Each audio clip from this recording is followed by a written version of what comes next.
Welcome to another immaculately prepared and presented edition of Bangers and Classics with me, James Ruppert, and him, David Milloy. And let's find out what David's been up to. Oh yeah, having lots of fun and not getting very much done for all sorts of reasons this week. Been out looking for classic cars, seen a couple, nothing of any great stripe I'm afraid though. Saw a modern Ford Mustang today, but it's okay, but it doesn't appeal as much as say a Highland Green GT390 would, let's face it. What about you? You seen anything interesting? Well, I have actually. I've seen quite a few things, and oddly enough, because we are synchronised in so many ways, David. I saw a Mustang. It was a drop top version, and it was a rather old fellow in it. I suppose he's about my age, but but I just thought that's not really the age demographic you want really for those cars. You want young thrusters to buy them. But to heck with that. No, absolutely not. They can go and play with their electric scooters and leave the good stuff to us, eh? Yeah, well, that's fair enough. But actually, I've been spending a lot of time with a friend of mine, and he's got a Ford Tornado, which sounds slightly exciting, but as you know, it's a van. And what I've discovered is that it's not big enough for a plumber, even though they're sort of quite cute vans in their own way. You can't get an awful lot into them if you're a plumber. And if you've ever seen the back of a plumber's van, I mean, it's got the world is basically in the back of a plumber's van. So, but his Transit, the MOT man said there's nothing to weld to anything as regards your floor. So there was an old Tornado round the back, 127,000 miles, which isn't a lot for a van. And he's using that at the moment, but it is rather small. As I was thinking about Ford Tornadoes, and we're going down a commercial vehicle route that we don't normally go down, which is quite usual. I actually went to the factory many years ago. Again, when I used to be a proper journalist, and I'd occasionally take the corporate pound, I went for a week to stay in Istanbul and went to the factory there and wrote about the factory, and it was all very fascinating. But obviously, as the production of Fords has been taken away from the UK, it was sort of quite an odd thing to do, really. But there you go. I've seen them being made, and I've seen them in action, and they're not big enough. That's my conclusion. And it's not even a classic. It's not even a classic, but it was a banger. Well, hang on though. Couldn't you, mate, buy an old Land Rover and then go for the sort of posh tradesman look? No, you wouldn't be able to get enough in a Land Rover at all. I mean, if it was a short wheelbase Land Rover, you definitely can't get that much into it. 110 maybe, but no, he wants to make money. He doesn't really want to look good. I mean, he could work 7 days a week, 24 hours a day, and he would still, not have enough time to do everything. So don't worry about him. He's fine, but he has no reason to look as though he's an artisan, because he just gets on with the job. He gets on with the job of building stuff and plumbing away is what he does. Artisanal plumbing. There's a new concept. Well, it is, isn't it? Absolutely. Yeah, that's it. Plumbing solutions, whatever they want to call it. I know a guy he was at school with who's now a solutions architect, and I have not a clue what that is. But knowing him, that will suit him down to the ground area. As I'm a solutions architect. Yes, well, there's other names for that, but we'll not go there. There is. I'll tell you what other thing I got this week, David, and it was unsolicited. I mean, I didn't ask for it, but I got this publication through the post. It was a book. It was a brand new book. And I was rather impressed by it myself, especially the pictures. I did like the pictures. I always like a good picture in a book. I don't know if you've got any more details about that, David, at all. I don't know if you wanted to mention that at all.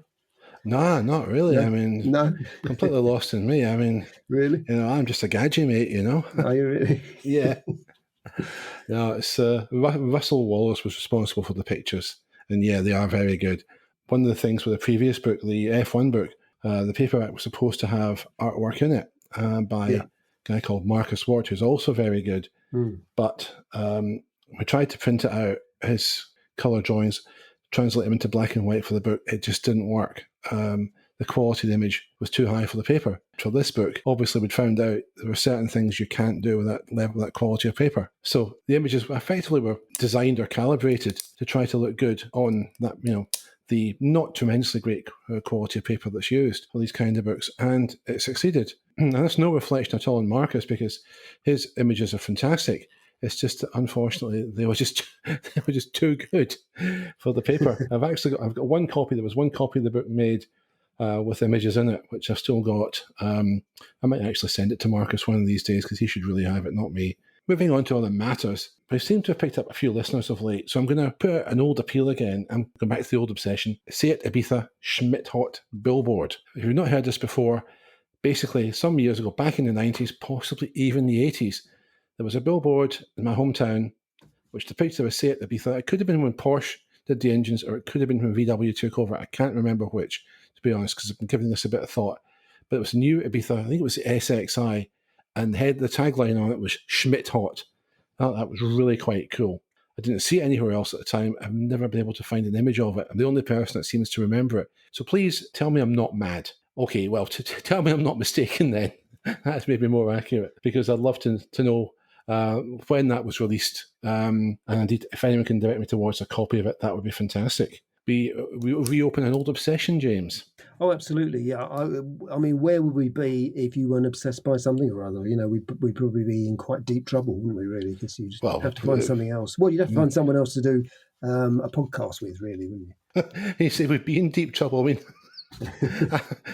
I thought we always were.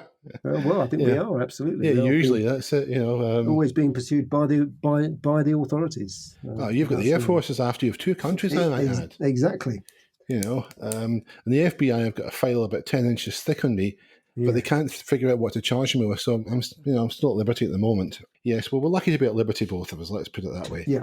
How about some news? We tried to cover this last week and I blew it. I made a complete backside of it, which is why it never appeared. It's about Tesla. They've had a court case in Norway, the second court case, I believe, in 5 years. And something that strikes me is Norway is a massive market, compared to its size, obviously, for electric vehicles. Tesla, in 2016, I believe, settled a case with owners of certain models over a dispute regarding claimed power outputs. And this year, again, owners of certain models have gone to court. Tesla didn't show up, didn't enter appearance at the hearing. And as far as I'm aware, a judgment has been issued against Tesla. And that's over an upgrade, a software upgrade, having ostensibly affected the range of the vehicles. Now, there's an explanation been given by someone that basically all it's doing is correcting the true figure because there's an issue with batteries, possibly. That's not really been said by Tesla. They've not lodged a defence, as far as I know, and they may well appeal this. But they could be fined, I'm told, or just be compensation, that is, about $16,000 per car, and maybe as many as 10,000 cars involved. So it'll be very interesting indeed to see if they lodge an appeal and see where that goes. And it's not about getting at Tesla, it's just an interesting case about modern technology, and I think that's something we're all interested in. And obviously my background is, having spent 20 odd years as a lawyer, it's particularly interesting to me. And the other thing, James, is talking about upgrades. And again, this isn't a dig at Tesla before all the Tesla fans come and bombard us. It's just an observation that's of general application. One concern I've got with modern vehicles, and this also applies to autonomous vehicles, is what happens when manufacturers stop providing software updates for those vehicles? Where does that leave the owners?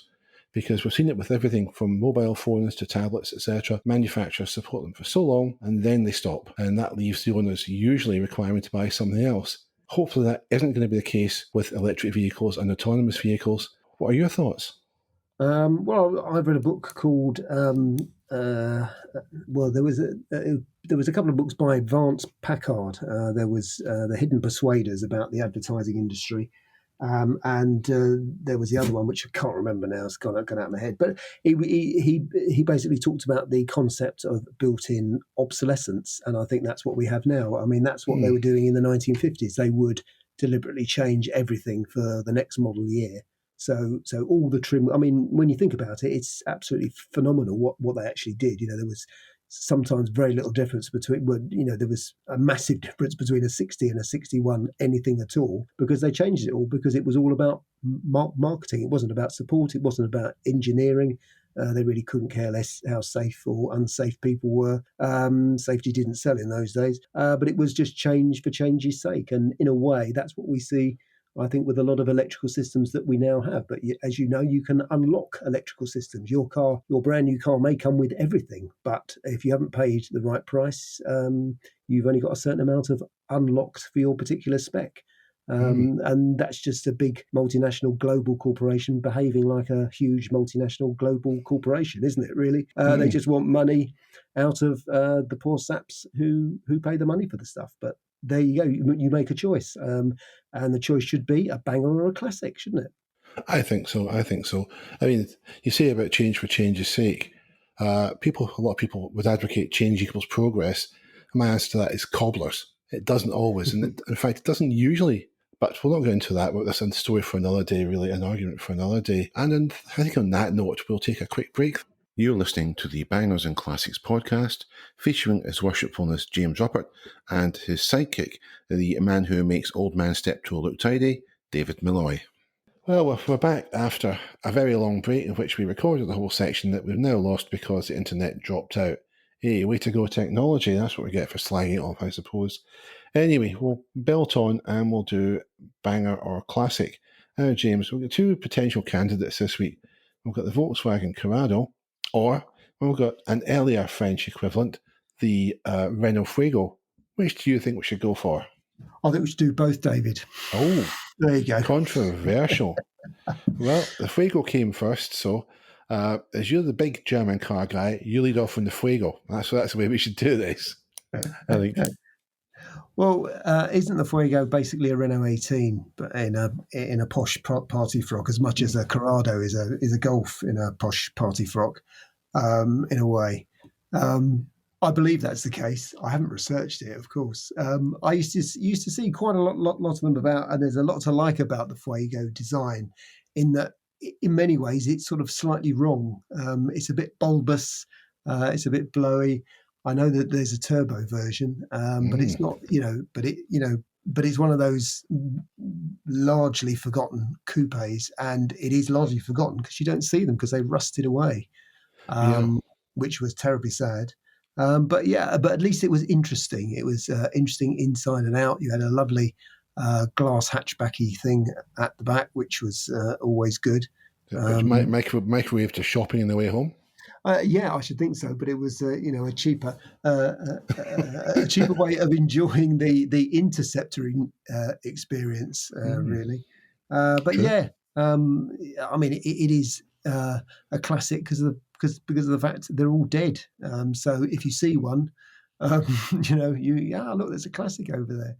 So there are just so few about. Even though, from my point of view, I like German cars because they're quite well built, whereas French cars mostly weren't. But at least they were simple and you could fix them. Renault Fuego is a classic. It was a banger for a bit. You could buy them for nothing in the 80s, and now everybody would want one. So if you saw a mint one, it's probably something stupid like £20,000 or £30,000. But that's a classic, I think. I don't know whether you agree. Yeah, I'd probably go along with that. The trouble is, I can't see the word Fuego without thinking of bad news now. Vim Fuego. Yeah. Or Alan Metcalf, as otherwise known. Jimmy Page didn't write Stairway to Heaven until he was 22, or could play it when I was 12. I think that says a lot. Now, we don't know what we're talking about. It's a comic strip presents thing called The Bad News Tour, was the very first one, but 83, I think it was. It's a wonderful Adrian Edmondson playing Vim Fuego, and Nigel Planer steals the show. You got to watch it. It's up on YouTube somewhere. It's very, very funny. If you like Spinal Tap, you'll love that. Anyway, the point is, his stage name was Vim Fuego, and I can't see or hear the Renault Fuego without thinking of him. As James says, they did rust away, and that's part of the problem. Mass-produced coupe, interesting design. It did look a bit bulky and a bit bulbous, but it looked different. They dared to do something a little bit out of the ordinary, and it worked. The turbo version was nice, not as fast as it perhaps could have been, given the size of engine and given the size of turbo they fitted to it, but it was a very early installation, so we'll forgive them that. Easy to drive, comfortable. A lot of good things about it. Only bad thing is that they just didn't last. If you can find a good one at a good price, buy it, get it properly rust-proof, keep it, and I'm sure you'll love it. Classic for me. Which brings us to the Volkswagen Corrado, which was VW's attempt to move up market from the Scirocco, and indeed I think they sold the Scirocco and the Corrado together for a time. And I think they kind of blew it to a large extent with the Corrado. They made it too expensive, and didn't give it a performance differential over the 16 valve version of the Scirocco, which I don't think we got here, but they certainly got on the continent. You're paying several £1,000s more for a newer car, a newer looking car, a newer platform, but slower than the outgoing model. Not sure about that. Originally, the Corrado came in 16 valve form. There was also one called the G60, which had Volkswagen's own design of supercharger called the G-Lader. Didn't work, frankly. It wasn't any faster in real world terms than the 16 valve, and it was a lot less reliable. So it was a bit of a disaster. Having said that, if you can find a good one, hang on to it. Look after it. There are ways to prolong the life of the supercharger. It's all out there on the internet, all the advice you need nowadays, and certainly a nice car to have, but it's not going to be a ball of fire. But of course, the one you really want, if you can find one, and a good one, and you can afford it, is the VR6 with the 2.9 litre narrow angle V6 engine. Gorgeous engine, gorgeous car, handles really well, makes a nice noise, looks good. Can't really fault it in any way. They do rust a little bit. Again, you've got to watch out for that. But, really, it's a classic, and it couldn't be anything else but a classic. So gets a thumbs up from me. What about you, James? Yeah, I would agree with you with that, really. I was very VW at the time that was out. I ran GTIs and stuff. But again, it was one of those things where you just thought, well, yeah, I could have one of those, but I wouldn't be able to get as much in. And so I think that's why more people would buy a performance Golf than one of those. And I suppose that was the beginning of the end for the small coupe, really. And I think Volkswagen eventually found that out, is that, people just wanted a practical car that was also fast, that would do more than one job. And that's a bit of a shame. But yeah, it's a model worth finding. Absolutely, definitely. And as you say, the VR6 is just great, really. And it's probably better than the equivalent, because by then we're getting into the Golf Mark III, which wasn't great. It was sort of okay, but it wasn't very good at all, really. So you would be better off, finding a Corrado surrounding one of those than a Mark III Golf that is quite. Yeah, I'd also say if you can find a really good Scirocco, a Mark 1 or a Mark II, that's a car to look after as well. Really nice cars. The Mark 1, absolutely gorgeous styling, particularly in its day, looked fantastic. Mark II, I like too. The styling maybe wasn't quite so immediately effective, but it grew into its looks, I think, and it's a fine car. A mate of mine way back in the day had a Mark II Storm, and really, really nice car. Of course, I didn't tell him that, because that's how things worked in those days. You slide each other's cars off. But yeah, again, if you can find a good Mark 1 or Mark II Scirocco, it's a car to buy, look after, cherish, because it's also a classic. Boom. Exactly, and you're still. There we are. That's right. There we go. Yeah, two classics. Technical troubles galore today. So I never quite know if James is there or not. Well, a lot of people say I haven't been here for quite some time. My head is always somewhere else, but that's just I can't help that. Well, there's not much we can say about that, so we'll move swiftly on. Always working on other Bangers and Classic projects, the Bangers and Classics Fun Fair, the Bangers and Classics Airdrome. I mean, there's so many things we're... What about the airline? Absolutely, yeah. Yeah, I mean, that's it. But we're only going to use World War II surplus aircraft that we find, converted Lancaster bombers and such, and converted Heinkels as well, But we're not discriminatory in any way, No. Yes, just don't expect any creature comforts, that's all. No. or to get to your destination. No, that's right. But hey, travelling's more fun than the arrival anyway. That's what we always say. We could drop you off, you see. You just need the bomb doors open, and that's it. Yeah, there you go. You just get people running, and they can. That's why they call them runways. So if you get everyone up to speed as we drop them off, there you go. No need to stop. Exactly. Yeah. No landing fees whatsoever. We're up on the deal. Absolutely. I'm sure we could manage that. I mean, we might even give you, if you pay extra, if you go for the plus package, we'll even give you a parachute. How does that sound? That's even better, isn't it? I think so, yeah. Great value. We spoil our customers. We do, that's it, yeah. How's the Bangers and Classic film coming along anyway? Oh, it's going really, really well, actually. Absolutely, yeah. Yes.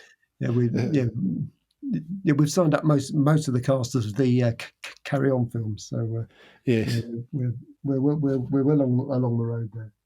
Yeah, so I thought Charlton Heston was in for it. We could be, couldn't Yeah. we? Actually, I think we should have him Yeah. in it.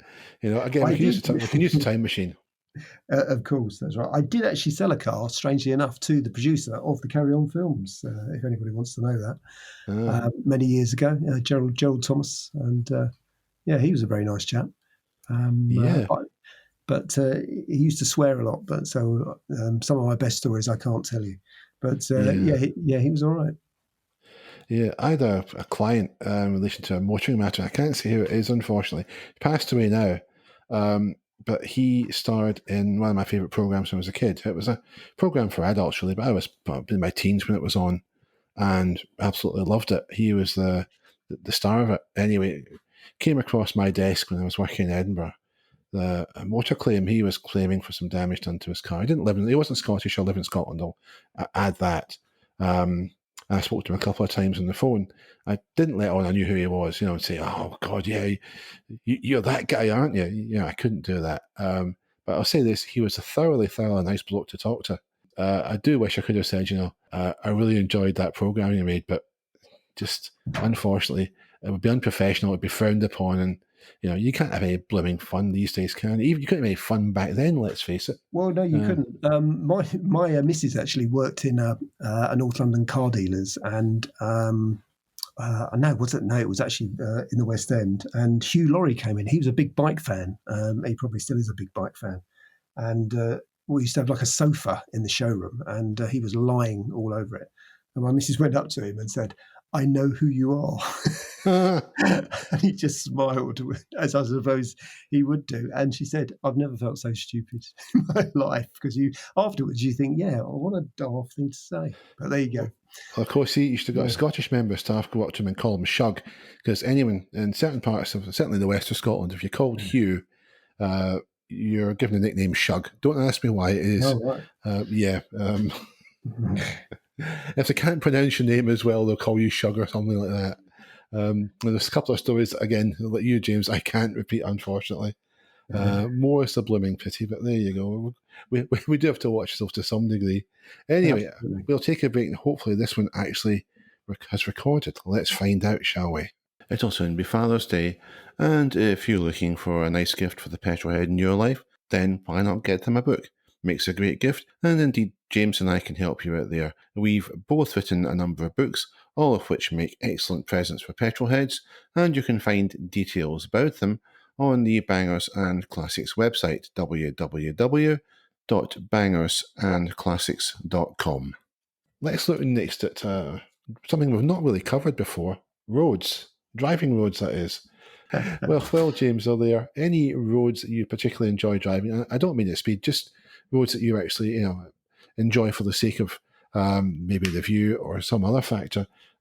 If so, what's that road, and what's the reason for liking it so much? Well, if I'm going to be really honest, I suppose I always like the road that takes me home, because I've got home after a long journey or something, and I'm going home to my loved ones and to my cars and all of that stuff. So I'm quite happy. But I'm very lucky because the roads near to me, I mean, they must be C roads. I mean, they're barely B roads because they never even get gritted in the winter.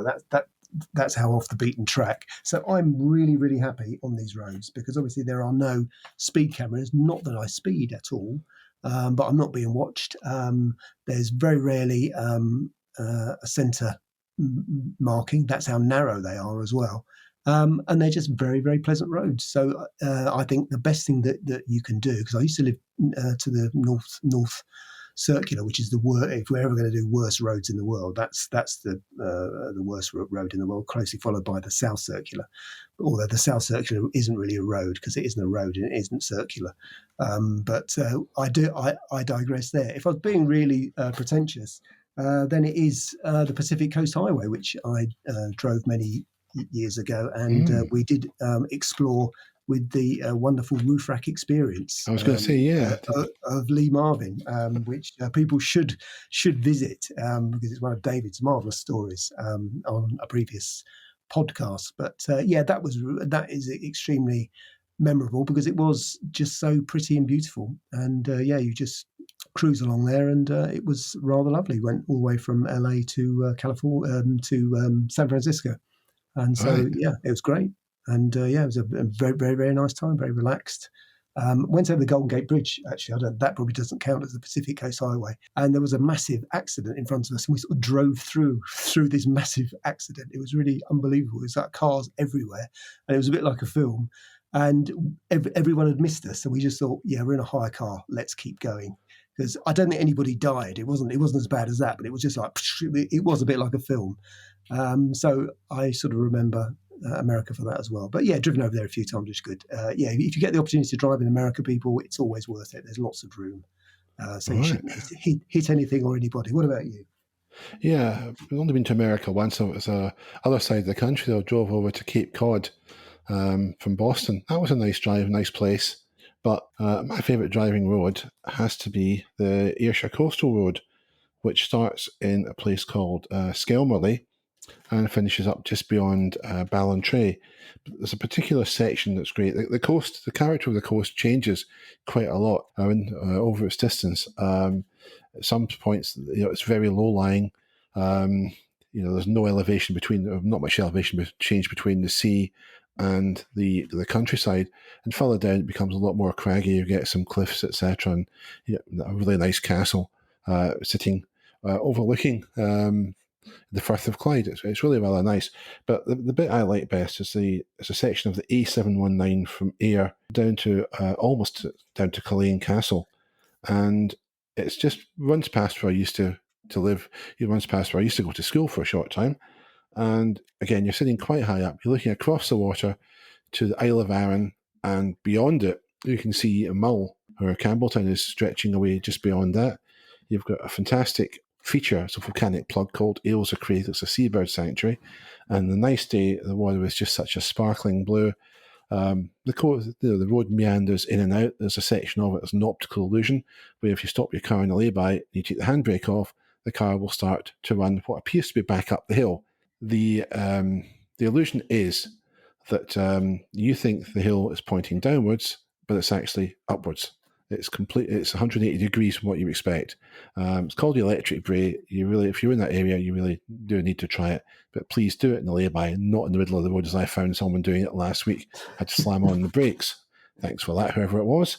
You've got lots of little coastal villages. There's a little village called Dunure.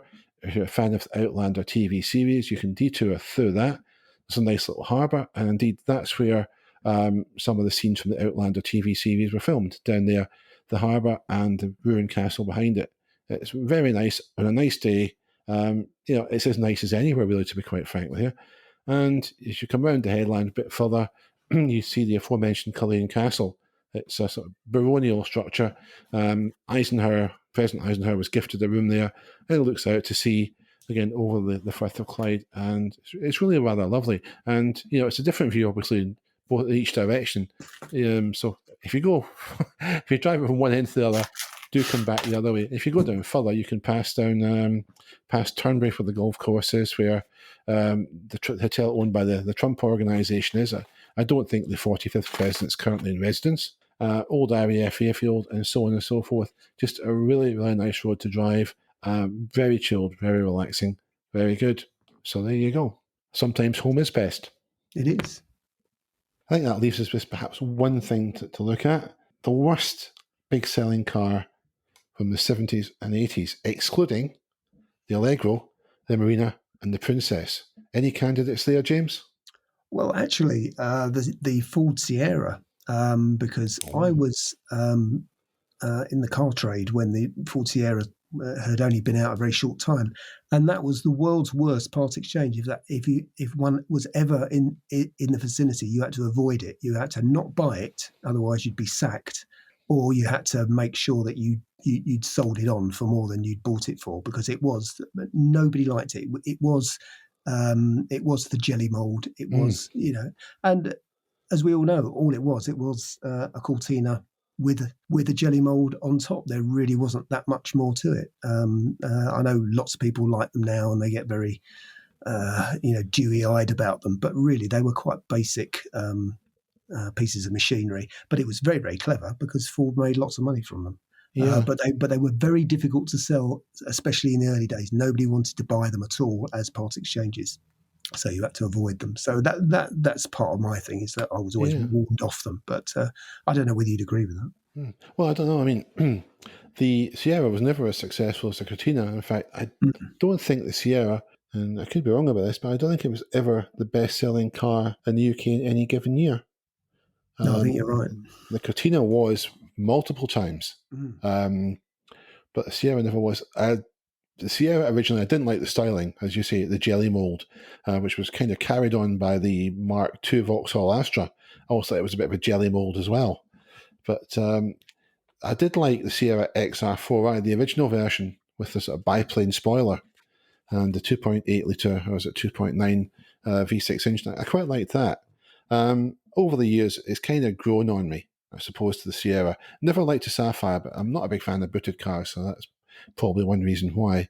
Never really get into the Cosworth either. Very fast, but a bit too raw, I think, for me. I like something a little bit more refined than that. But I wouldn't say it was the worst car of that period. I'm going to be boringly conventional here and go for the Alfa Romeo Arna, the unholy marriage of an Alfa Sud running gear and a Nissan Cherry. You remember that, James? I do. Where I used to work in a little advertising agency, and a lady there chose one as her company car. That's how insane that was. And the only funny thing I can remember about that is that she lost the key, locked the key in, but the hatchback was still open, so she climbed in through the back, and because she was quite large, she broke the rear tray, the rear seats, and all sorts of things, and everybody found that very funny. But it looked old very quickly. It was something that I think was bought, and then a few months later, it really did look as though it was about 10 years old. But I think that may have been the way she treated it, a bit like an ashtray. Yeah, it was. I mean, it was a strange mixture. I know Nissan got involved in it to try and get around the import quotas in the day. Yeah. I believe the body shells were actually sent over from Japan, and they were assembled at a purpose-built factory in Italy. And the various components were sent over with the body shells, but the engines and the front suspension anyway came from the Alfa Sud, and it just didn't work. The Alfa Sud was a great little car that rusted like hell. The Arna didn't look good. Well, it didn't look anything like as good as an Alfa Sud. It didn't go particularly well. It just didn't gel. And for Japanese build quality and the body shells, well, it rusted like crazy as well. I don't know why that would be the case, but it just was a flop. Arna dates from the period before Alfa was owned by Fiat. When Fiat came on the scene, they got out of that one pretty darn quickly. I think just more or less just broke the contract and said, "That's it, no more of these. Enough of this nonsense." And again, though, James, there were almost none around. No. I think when I checked a couple of years ago for something I was doing, and I couldn't find any in the UK. I think one did come in on Irish plates and might still be here. So there might be one or two now, but certainly a few years back, there were none at all left. That's quite sad, even though it was rubbish. There should still be one, shouldn't there? Yeah, there should be. There should be a place for everything, shouldn't there? Yeah. And listen, if you like the Arna, if it's really your cup of tea, good luck to you. Absolutely. It's just objectively, it was pretty pants, but if you love it, that's all that matters. Anyway, we're feeling quite rebellious here because it's been another truncated podcast because of technical problems. Not the same as last week. Hopefully we'll get it fixed for next week.